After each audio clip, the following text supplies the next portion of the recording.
Now, to talk about the protests and Lukashenko's regime's crackdown on opposition, we're joined by Maciej Nowicki, president of the board of Helsinki Foundation for Human Rights. Welcome to the program. Good evening. Thank you for the invitation. Now, on the first note here, I mean, we've seen and we've covered that protest today. You have a bit of economics, you have a bit of human rights here. You can't seem to have it both. What are your impressions of what happened today? And will it lead potentially to Poland and the Polish government closing that border, or will it just carry on as it is?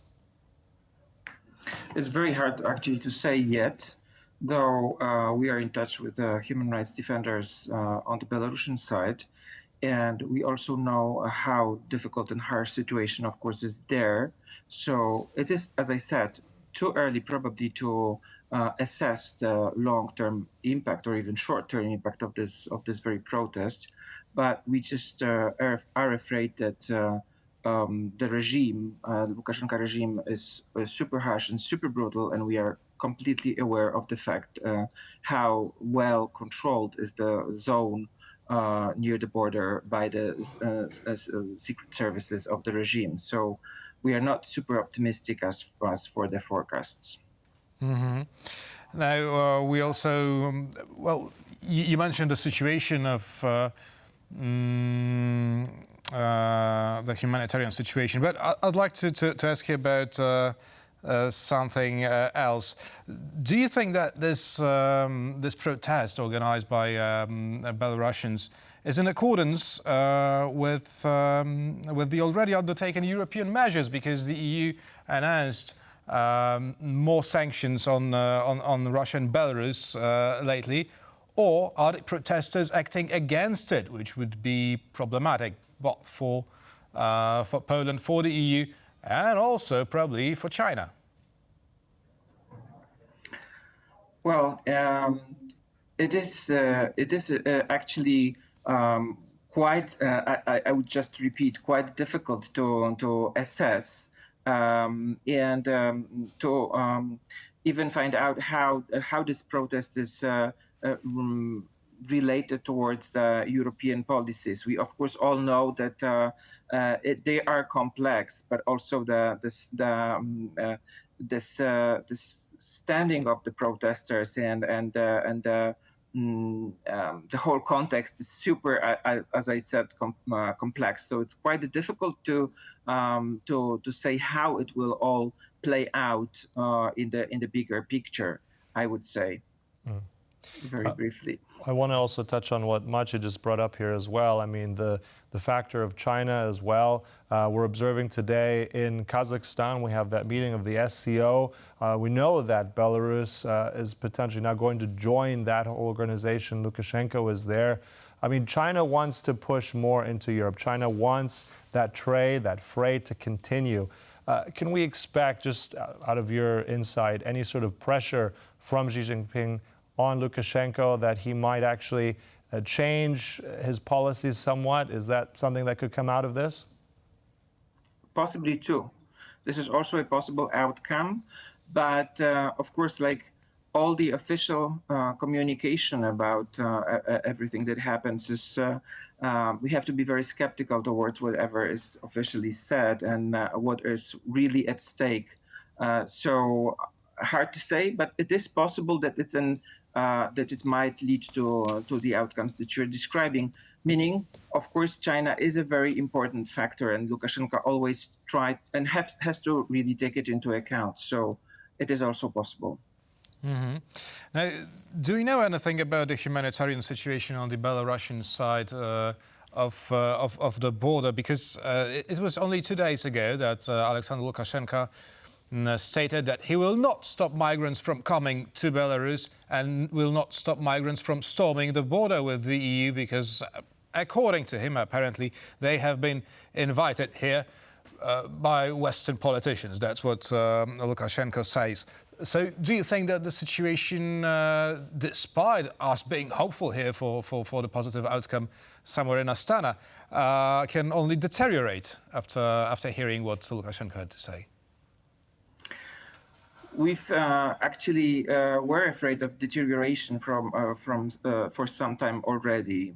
We've been worrying, and I believe that there are quite many signs that it can escalate in various ways. Also because of the really heavy traffic, let's say, at many routes that lead to Moscow and to Minsk that are opening now. So actually, this can be a way of deteriorating the situation. And possibly one of the ways that the regimes, both regimes, actually, both Russian and Belarusian, are thinking about the possible scenarios for the future, how to play this game, because it's a game for them actually, is to try to send in a way send way more people to Europe, but also it can be just a fake kind of impression that he'd like to make on the European public and European audiences. So there is more fear and more, I would say, panic reaction on the side of Poland and other countries that would, for example, justify growing militarization of the border and putting a lot of effort actually to kind of protect it. Why in this military way? Why, of course, there's no land invasion ongoing and no prospects of any land invasion. So the question is whether this militarization, which we do observe on all the external borders of the EU, is a response that is an adequate one to the crisis, and also to instrumentalization of migration that we are dealing with. I want to ask you also, Maciej, about this. You call it this militarization. We've seen very full well. We know plans are afoot right now. Poland's East Shield now seems to be combined also with the efforts by the Baltic states, various efforts. There was even calls at the last European Council potentially to even get European funding for really stronger defense mechanisms all across from the Baltics. I mean, doesn't that sort of sound like there's an inevitability to the closure of the border between Belarus and any country in the European Union? Is that something that could potentially take place? For some time, it can take place, but it's of course not a long-term solution to like anything.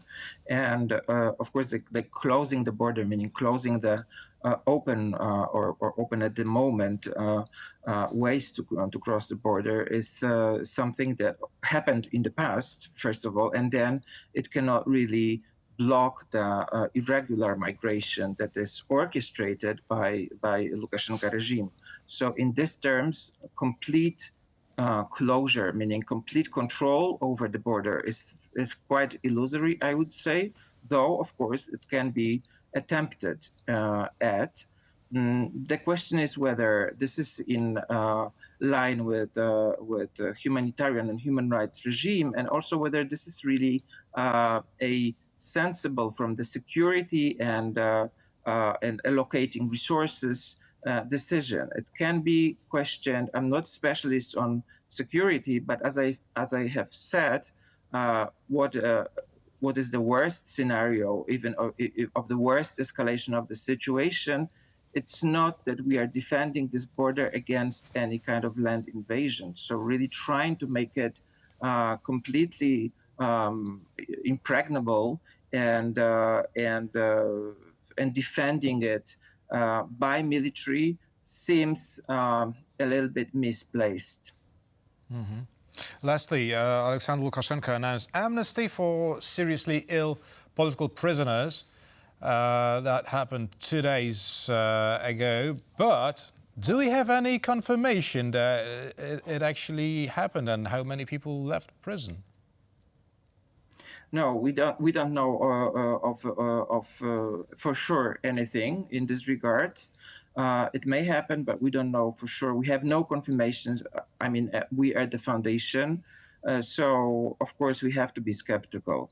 But we will learn quite soon, I guess. Of course, we are in touch with many people on the ground, and of course also the services of the countries. The Western countries will know it. So this information will be verified or falsified quite soon. But I would say that all the movements of the or the moves of the regime are usually a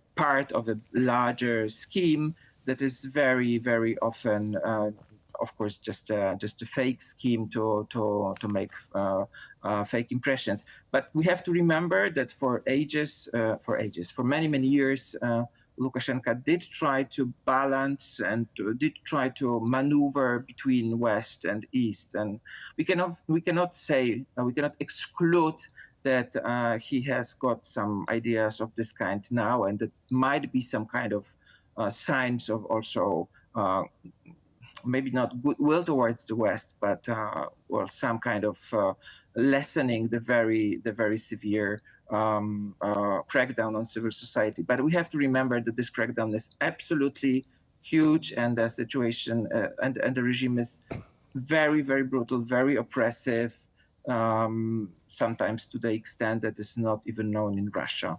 Mm-hmm. As you said, they're a regime that continues to maneuver, but it's certainly clear that the West also has its answer to that. We'll conclude it there. Thank you so much. That was Maciej Nowicki. Thank you for your insights. Thank you very much. Thank you.